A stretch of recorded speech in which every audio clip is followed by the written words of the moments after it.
As you know, most entertainers these days have a big cause they support. Don't use drugs, don't pollute the air, don't be cruel to animals, things like that. And I actually found one for myself, and I just want to say for a second, please, from the bottom of my heart, don't go skiing.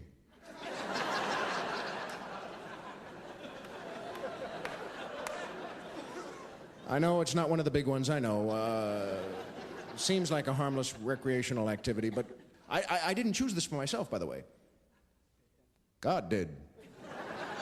That's right. On a recent skiing trip, at a moment when I found myself hurtling towards a tree at 130 miles an hour, I prayed, and I said, Lord, if you can find it in your heart to save me and have me not hit this tree, I vow to spend the rest of my life convincing others not to take a similar risk. I think I also threw in something about drinking, gambling, and sex, but you know, it's so difficult to remember everything at a moment of stress, don't you find?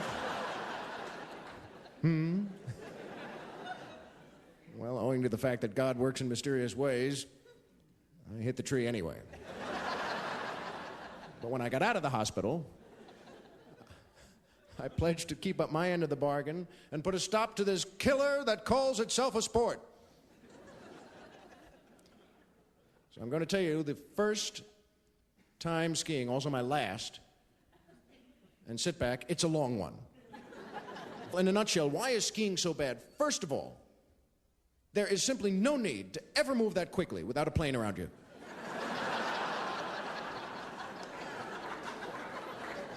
Some of my friends from school took me, ex-friends, took me skiing. Now, first of all, they, being big skiers, had all their own equipment. I, being a virgin, had to go down to the little rental shop, also known as the Little Rental Shop of Horrors. The quality of the skis in the rental shop is the same as the quality of the shoes you rent in a bowling alley. And the difference being, you snap a lace on a bowling shoe, you miss a spare.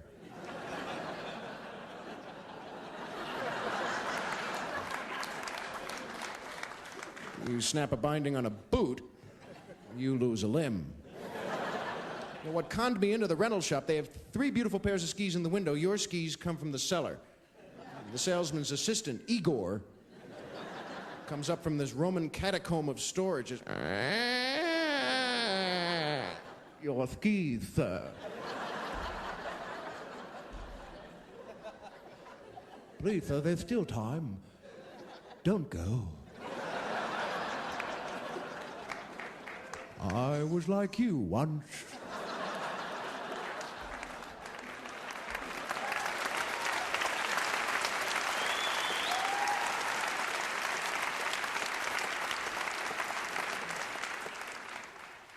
The guy who puts the boots on always has this cheerful advice, you know. The boots are a little loose so they don't snap your ankles right off.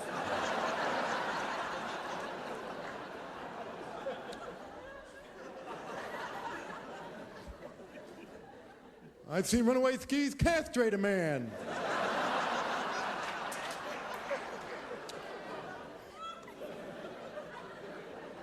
How lucky for you.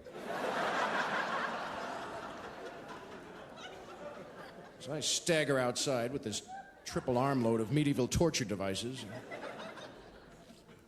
And it feels pretty good. I put it on. I'm about to go on what they call the bunny slope. Now, you skiers know the bunny slope is the elementary slope. It's the beginning slope. And it is. It's easy. It's like the average driveway.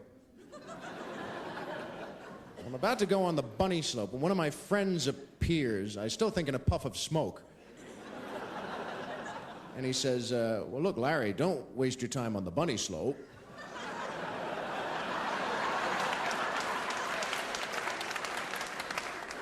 Come with me.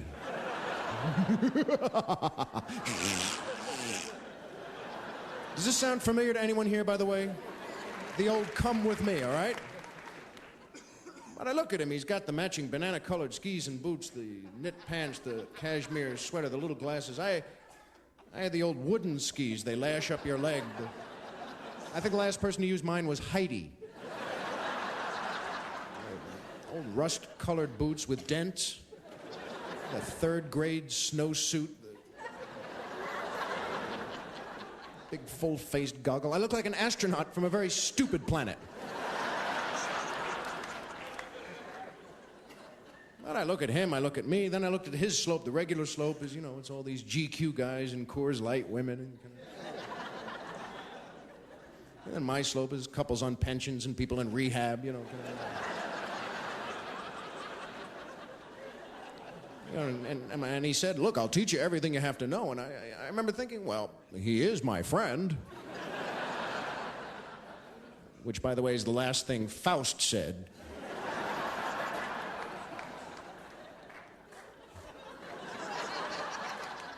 And off we go. Now, as we're walking over to the regular slope, I should have been suspicious, because right by the bottom of the slope, there were two paramedics leaning against their ambulance, and they just smiled at me.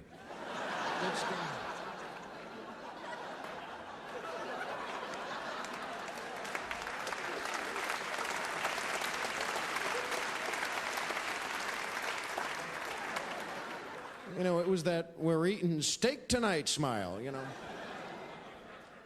The same smile the Undertaker gets when Clint Eastwood rides into town, that old boy, So now just to get on a regular slope, now you have to take a chair up to the top, which, if you've never done it before, is roughly like trying to jump into a rolling car holding groceries. It takes you 11 tries to get on the chair. That means for the first 10 tries, this 600-pound mesh of swinging steel slides up your back and slingshots down onto the soft part of your upper spine, causing a dazzling spray of pain. Whoop, I'm on my back like a turtle,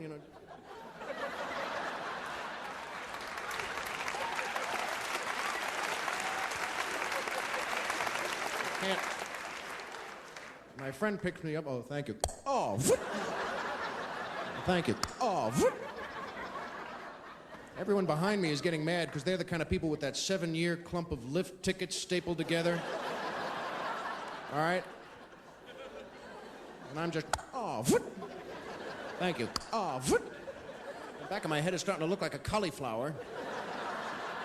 And finally, on the 11th try, I guess I was loose enough.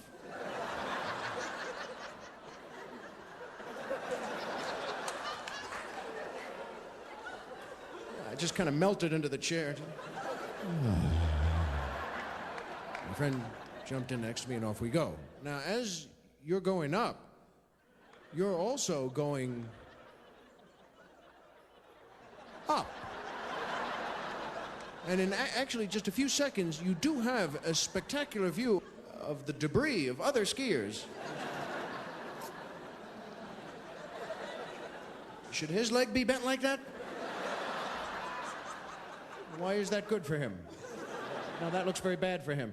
You're going along, you see there smoking overturned snowmobiles and people making tourniquets and splints and Red Cross vans and St. Bernards all over the place. It's about halfway up the slope, my buddy turns to me and says, okay, here's the secret of skiing. The secret. I said, I guess that's why we had to be up here alone before you told me. Is there a handshake that goes with the secret also? Boogie boogie. He said, here's the secret of skiing. You're going too fast, you want to slow down, you want to stop. You put your knees together and you push. Now, skiers, this is called? The snowplow. Now, I think you do this and stop on a dime. I think you just, that's it. And he said, that's not all. This slows you down. Then you turn and cut across the slope using gravity to slow you even more. And then you just make lazy horseshoes down the hill in the same fashion. And if you get a little tired, just stop and watch the scenery or even chat with one of the lovely women you'll meet.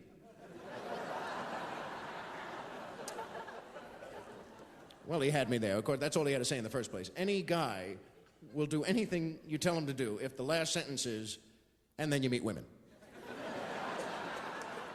Whatever you tell him to do, okay, so I'm on the lion's back, yeah. I've got him by the mane, I see, and I'm slapping him all the time, sure, of course.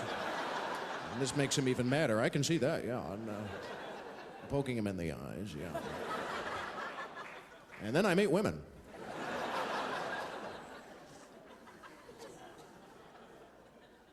Let's do it. I like it. I like it a lot, you know. Is the lion here now? So I said, let me see if I have this straight. The secret of skiing. I'm going too fast. I want to slow down. I want to stop. I put my knees together and I push. Then I cut across using gravity. And then I meet women. What a sport. So we get to the top of the hill, and I know the secret. So just getting off the chairs, by the way, is interesting. They have a raised plateau of snow, and the chairs swoop down onto and across the plateau, and actually very gently and efficiently move off to one side as they delicately deposit you off onto the other side, onto the staging area from where you begin your festive descent. It is the wise skier, indeed, who, on approaching the plateau, lifts both skis up.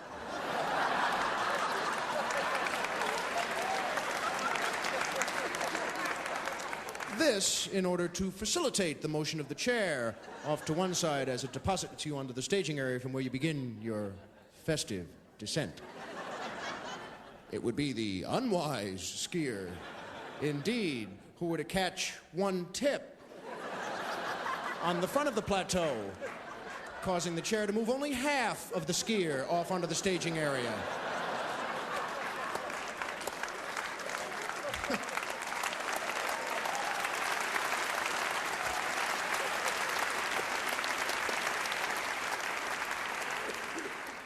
God only knows what would happen then. God and I know. Because this is exactly what happened to me. I caught that tip, and that chair moved off, and welcome to the wishbone game. You know, in like a tenth of a second, I remember the only thought I had was just, oh boy.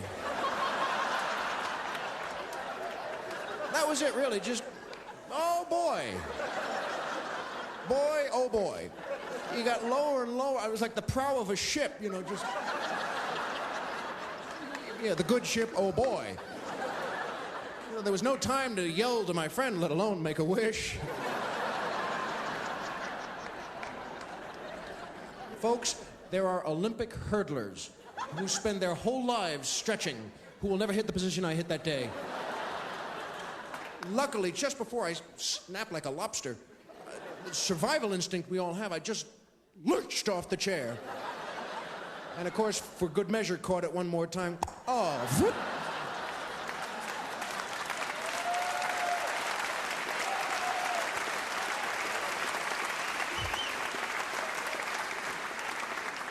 My back leg almost, I would have fallen off the plateau completely if I hadn't grabbed the ankle of another approaching skier. Believe me, I appreciate this. I fell. What would you do? Then stop yelling.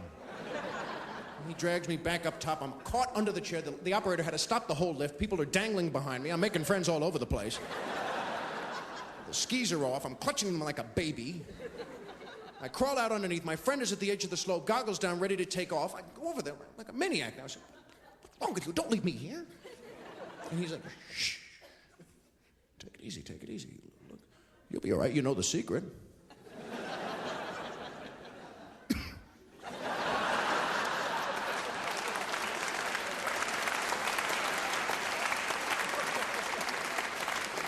He just takes off. I'm standing there holding these skis, and finally it dawns on me. I'm at the edge of the slope. I take a little look. And I realize, why, this isn't a slope at all. It's a canyon. I mean, the thing dropped right off. Clouds are moving below you. You see, it's like that. I turned around, there was the top of the mountain, right there, the top of the mountain right behind me, and around it was a circle of stars and the word Paramount. I look over, the operator's looking at me, and I just kind of gave him a... And he gave me...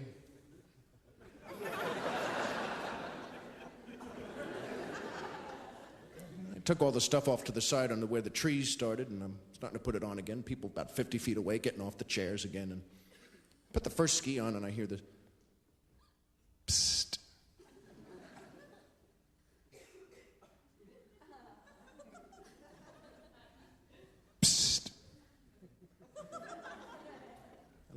in the trees, is a goat. I'm not exactly Jeremiah Johnson, so I just kind of started to go. And the goat went, which is not easy for a goat to do, by the way. It was more like a, but I got the point. He comes over, he's looking at me, I'm looking at him, he says, what are those, rented?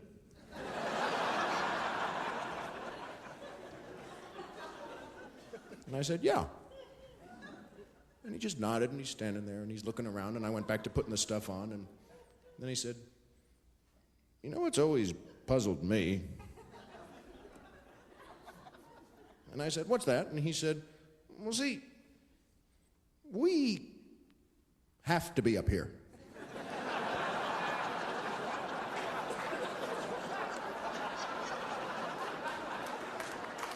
I mean, this is it for us. But we like it. You know, we're made for it. We got the sharp hooves cut right into the snow. And I said, I bet they do. He said, oh, yeah, cut right in. He said, I always wondered why you guys come up here. I know you love to do it. We've got tapes of a lot of you. We love to show them at parties. And, and I reflected on that for a moment. And he said, in fact, no offense, but I'm kind of sorry I'm not taping you. And I said, no offense taken, but you see, you might not like that tape very much, Mr. Goat, because I know the secret. As my good friend, Mephistopheles, just pointed out to me, all I have to do is put my knees together and push, then I cut across using gravity, and then I meet women. And he said, whatever. So we exchanged addresses, and he wandered back off into the trees, and I started skiing. And that's all you have to do. You're at the edge of the slope, you just lean forward, and you're skiing. Oh, you're skiing. In about 3 seconds, you're going Mach 1.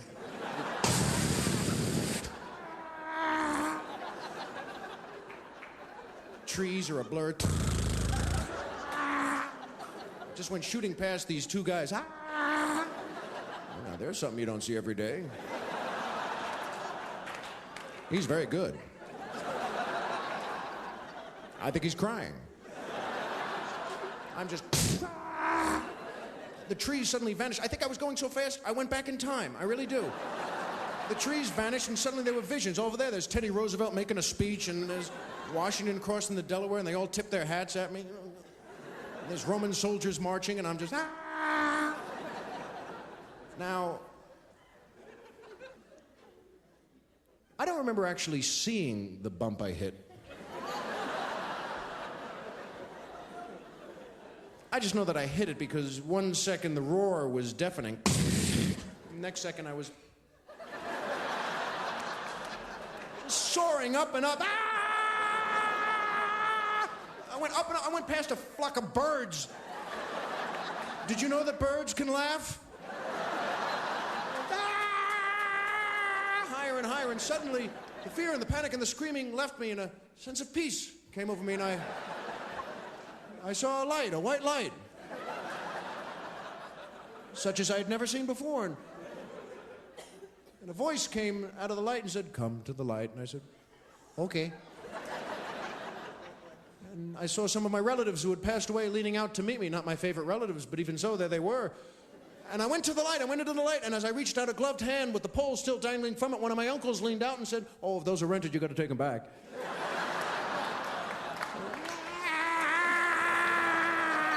And the screaming and the panic and the fear returned, and I shot back past the birds. I think one of them made a crack about oil spills. I can't really remember. And I hit the slope at the same speed at which I'd left, just in time to break through the clouds under the longest vertical drop anywhere in the solar system.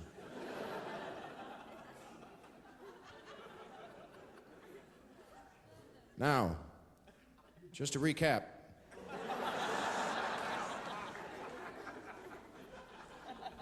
All of this, the rental shop, the chairlift, the secret, the goat, the white light, all of this is happening on the outside. But on the inside, I'm thinking, well, this is my First time skiing. I'm going too fast.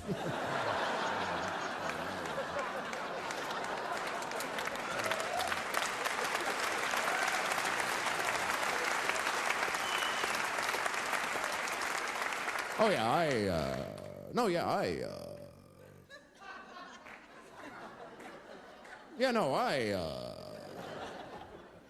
I want to slow down. I want to stop. I want to meet women.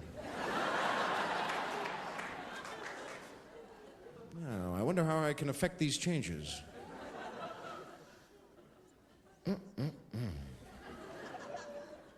Well, you know, it's silly, really, and all the excitement, I nearly forgot.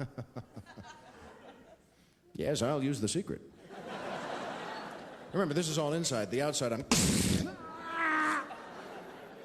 And you know, I hit that snowplow. I mean, I hit it. I hit it cleanly and perfectly right on the edges, and I had my knees pressed together. And my surprise at how well I hit the snowplow on this first try was exceeded only by my utter astonishment that as a result of hitting the snowplow, absolutely nothing happened.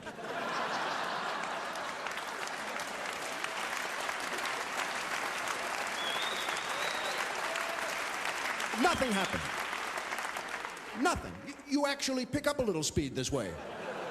It seems to streamline you, and now on the outside I'm but on the inside I'm wait. Don't panic. As my good friend, Asmodeus, Lord of the Bottomless Pit, has already told me, I hit the snowplow, then I cut across using gravity, and then, hell with women, I just want to live. And with every shred I had left of sanity, I leapt up and made a perfect quarter turn.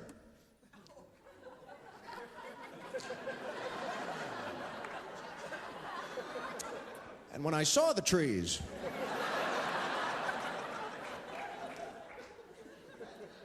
very quickly I realized three things. One, what my good friend had meant was for me to turn up the hill. This would have used gravity and slowed me down.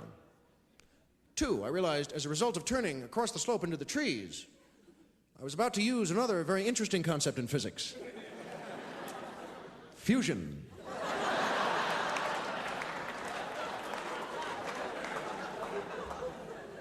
And three, I realized that the bond which holds our immortal souls to our physical lives is filmy and fleeting. Judging the distance and the vector and doing the calculations very quickly in my head, realizing it would be the last thing I'd ever do very quickly in my head, I realized I was 1.3 seconds away from hitting an old-growth sequoia at a lovely, round 750 miles an hour. And then suddenly I saw visions again, this time not of history. This time it was me. There I was, 16, winning the state wrestling championship, and there I was, making love with my cheerleader girlfriend, and there I was, valedictorian. And that's when I knew I was going to be all right. Because none of these things ever happened to me in high school. So I knew it wasn't my life flashing in front of my eyes. And I knew I'd be okay. If I had seen a vision of myself carrying a keg of Clearasil, then I would have worried. And now the tree came back into my vision, and now on the outside I'm and on the inside I'm a perfect synchronicity of mind and body. And I hit it. I hit it. When you hit something that hard and fast, the only thing you ever need to say is, I hit it. Did you hit the tree? Yes, I hit the tree. In a very odd way, though, I hit the tree because, like a cartoon, my legs wanted to go around it. And they tried. And my arms agreed with the legs, and they tried to go around. My head was helping. My head tried to reason with the tree. I heard myself saying, my parents have aluminum siding. I don't even, you know. No good. It was no good because the body wouldn't try anything. My body just said, watch this. And I hit it blango. I hit that tree. I was so dazed, I didn't even realize. I bounced off a little. I didn't even realize it had turned me the other way, back down the slope towards the other side of trees. Woke up just in time to, you know, I flunked wood shop. Nothing helped at all, you know. And now I'm going down the hill like a pinball. Finally, on the 11th tree, once again, I was loose enough. From the back, you know, I look like an apple pan Betty, and, you know, from the front, I'm starting to look like Max Schmeling now. I was loose enough so that I did what all beginning skiers do, which is sit. You sit. You purposely sit, and now you go for 1,000 yards on your wallet. They can plant corn in back of you now.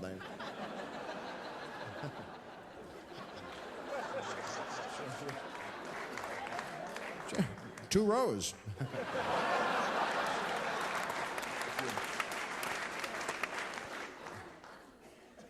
Fertilized.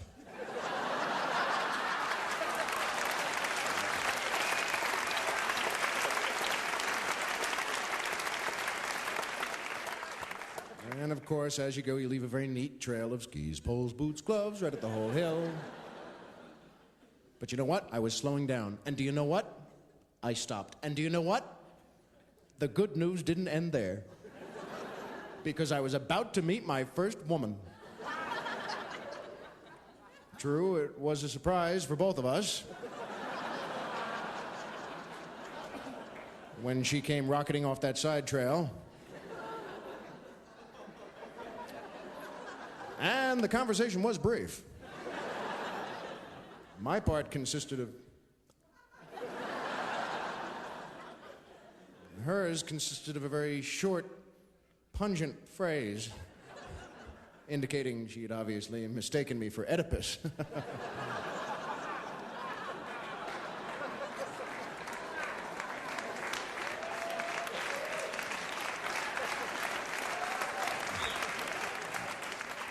Yes, that's it. You're correct.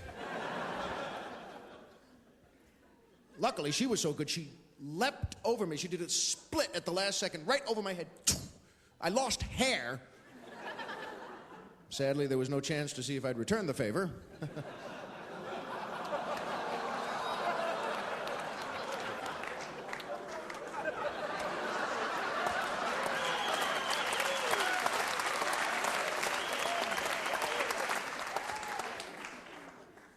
Now you get up, now you're mad. I'm all alone on the slope. My equipment is a half mile behind me. Now you're like, let's go skiing.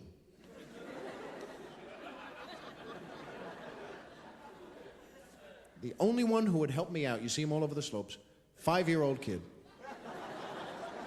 Expert skiers. Parents start him skiing when he's a fetus. They get him little ones. The kid's good. Gathers up all my stuff, goes over to where I am, and pulls one of these.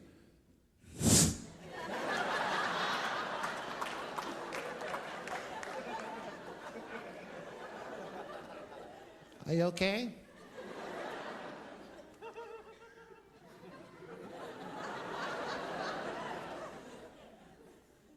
Now here's what's happening. I'm making it down this hill every half mile. Why? I get the equipment on, start to ski, can't stop. Hit 11 trees, back down on the wallet, leave my equipment in a trail, gotta wait for the kid to come back. By the way, after like 100 trees, I think I was actually beginning to enjoy it. Because it wasn't killing me. I felt like De Niro in Raging Bull. You never got me down, Ray. It wasn't killing me. I was getting bold. I wasn't even holding my hands up anymore. I was going right into the trees. My parents have a log cabin. Yes, son of a... Go ahead, you bastard. You ever start going backwards by mistake? There's a nice surprise. You're putting your equipment back on, facing uphill. You don't realize till it's too late. You... Oh, Christ. Backwards down the hill now. Past those same 2 guys. No, there's another thing you don't see a lot. I'm telling you, he's good. You know, you're right. What's he yelling? Something about drinking, gambling, and sex. I don't know. And past my friends. I didn't even realize this has all been a joke on me. That morning, my friends were like, look, Larry's never been skiing before. Take him up a big hill. Why? It'll be funny. He'll get hurt real bad. This is their conversation waiting for me to appear. Look, he's been gone a long time. We don't want him to die. You were the one who took him up the hill. Then why don't you...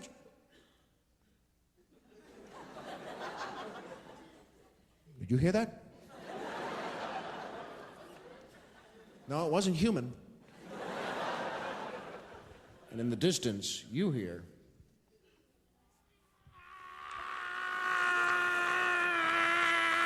over the crest on one ski with the poles flying. Right into space with the kid right behind me.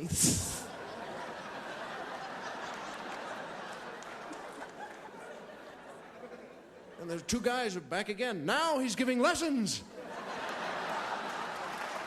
He's unbelievable.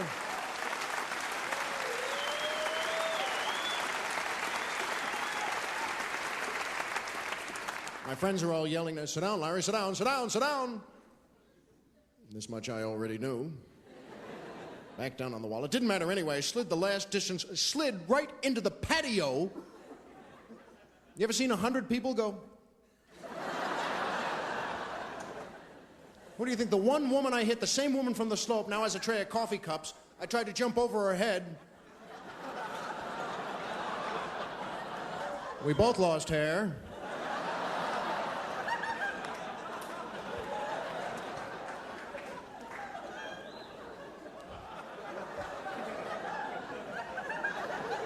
At the same time, both go to the hospital. She sues me, I sue my friends sue the kid for no damn reason. The only permanent damage was now I have a shelf in my left cheek from the wallet. It's not so bad, really. In the shower, I can hold the soap now, so...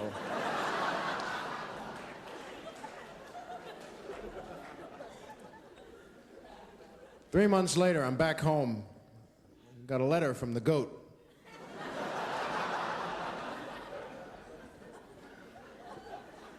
You know, dear Larry, hope you're okay, heard about the hospital, you know, and good luck on HBO, that kind of thing. You know. And he said, hope you don't mind, but I did tape your run. Now we show it at parties. Everyone loves it. And in fact, he said everyone loves it so much, I think you're up for a nanny. So,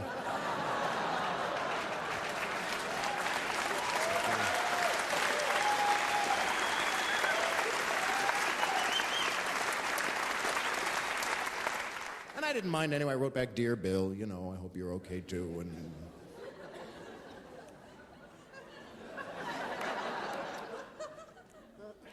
that's his name, Bill Goat.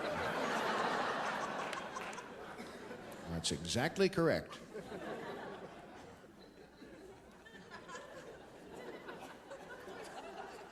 Bet you can't guess his middle initial.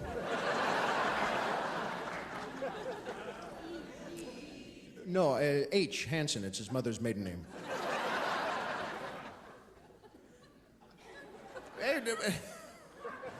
Look, we're friends. I've been over there for dinner. His wife's a good cook, a lot of cheese, but she's good, you know, and...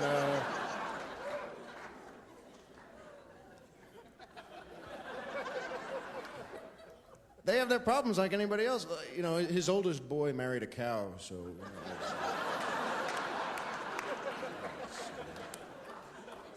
no, she converted, but still, there's a lot of tension.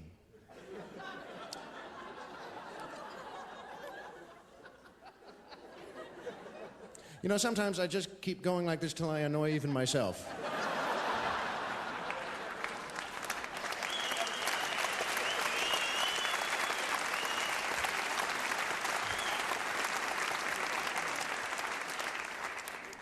So before that happens, you might as well learn something tonight. It might as well be now.